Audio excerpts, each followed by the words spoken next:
Hi guys, hi. It's a new week. I hope you feel rejuvenated, you feel fresh. It's a new start, and I hope you had a good rest over the weekend. Yeah, guys, last week I did a video about some of the challenges you can face while abroad, even though you have relatives, and even though I didn't go into deep. Yeah, whoever has questions concerning that, you can always ask, and maybe see how I can answer this. Now today I'm going to talk about some. I just picked out 5. There may be even more things, but 5 things that I think it's also important to know. I would have wished to know, or things that a newcomer, if you're going to settle in a new country, you need to maybe consider, just to be on the safe side, or to make it easier for you to, settle in your new home country. So first, I would say do research about the country you're moving to. Get to know the do's and don'ts, the laws, even your own rights as a foreigner, but depending on what visa you are receiving, you know your rights, or if you hit rock bottom, where you can go seek for help. If you're coming through an agency, how can you get help in case things don't work out the way they are supposed to work? Because we hear cases, come as a student, school doesn't work, and then you get stuck. Maybe you can get through that agent a connection to another student, and they help you to settle in the settlement process. Or even as a nanny, then people who receive a nanny visa, you come, somehow things don't, the family that invited you initially don't want you anymore for whatever reasons, and they give you like a few days to look for another family, or they threaten to even deport you back, and they have a right to anyway. So it's just good to research and maybe know some of the emergencies numbers you could call if some such things happen. There are girls who have been thrown out in the winter, during cold winter season. They don't know where to go. So, or even just know where the consulate is in that country you're going to when things hit, or the embassy. If you can go to your local embassy in that country, maybe they may help you settle, or even go back home if that's that's the only alternative. So just do research on the country you're going to, where you could find help. What is it about this country, the culture, the food, the weather, so that you come prepared, psychologically. It's also important being psychologically prepared for what is coming. That will also help you, so that you're not so shocked when things happen. You're like, I read this, or I was aware, just or the schooling system. There are different systems out there. Housing system, how do you acquire a house, or what's the process, job requirements, and all those things. Number 2 is don't burn bridges. By this I mean, don't burn the bridges back home where you're coming from. Some people forget or think, now my visa is done, I am going, to hell with, my country people, or whatever, I'm not going back. But you haven't yet gone to the new country. You don't know how things will work. Something people, maybe it's not even yours, it's not meant to be. You go, you may get a chance to go, but you may not settle there, or you reach there and realize it's not even my thing, and decide to go back. By that I mean, don't leave a criminal record back home. In some countries, even Austria, where I am right now, you require a police clearance certificate, for example, that you're not a criminal back home to even get a job. So imagine if you did something wrong back home, or you even, when you left, you were in bad terms with your own siblings who could actually help you, because sometimes you need something from the local government back home, and you can't be there physically yourself. So you may need to send someone that you trust, of course, a family member or a good friend. So that's what I mean by banning bridges. A whole thing, like, don't commit any crime that may interfere with your clearance certificate, or don't ban bridges with all your relatives or friends who helped you, because you never know, you may need them even while you are abroad. The third point is your documents. Your certificates are very, very important.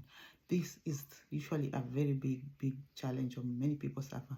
Your documents are your everything. Don't entrust them with anybody. Unless you trust this person with your life, don't just give it to anyone, because we know that there are forgeries.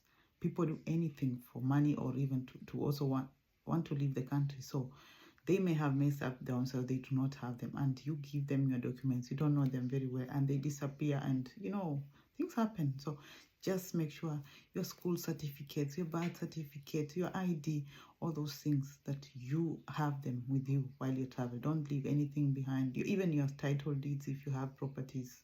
Just make sure you have everything together. And for documents like the birth certificates, make sure they are verified in the Foreign Affairs Ministry, for example, for Kenya, so that this document will be useful in the country you're going to. Because if it's not verified, it will be useless. You'll have to spend money again sending back home someone. You have to give them authority, write them a letter of authority for them to go and verify for that. You see all those procedures. So these are things that you may never know, but you will need them. So make sure your documents are in order.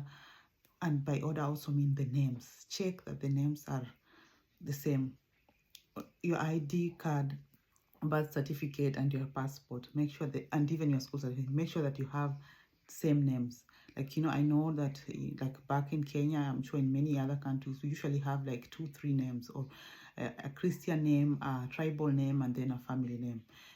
Make sure if those names appear on your birth certificate, all the 3, make sure they are the same everywhere, in the passport, in the birth certificate, and like all your documents have the same name. If you have on your ID 2 names, and your passport has 3 names, and then comes to your school certificate, some do have 2 names, some have 3 names, this may be a problem in future. You'll have to go to the notary and swear that you are the same person, and that also needs money, and in a foreign country, so just make sure that your papers are in order. That's also something that is very important, and don't say, my school certificates, I won't need them anymore. You don't know the country you're going to. They may recognize the school certificates from your country, and you can upgrade and continue studying. So don't ban your certificate and say, I don't need them. They're very important. Keep them until you have settled in a new country. Then you can do whatever you want. Even if you intend to apply for the citizenship, please don't ban your certificates or throw them away. You may need them. Just know that. Yeah. The 4th point is, do not give up your investments until you have settled. Investments, like it may be a business, it may be a property that you own. It doesn't matter. And even if, however sure you are that you're going to settle in this country, you'll never go back. Please don't give up your property until you are surely there and you have settled. Because what if things hit rock bottom and you have to go back home? Where will you start from? At least if you have your savings or your investment, they may help you. If you have a good trusted family member, you can leave them. You can, even if you have to pay them a little sum of money to take care of that, please do that. But don't give up everything, or closing your accounts back home, say like, I'll not need this money anymore, and just waste it. You don't know. Just unless you have really been in that country several times and you have something already going, don't give up everything, because things may hit rock bottom and you have to go back and say, or even you may realize that this dream you had of starting a life in that country may not work out, and you decide to go back home, which is also okay. Just make sure that where you have something, a plan B, where you can start from, until you have settled in a new country. Please don't.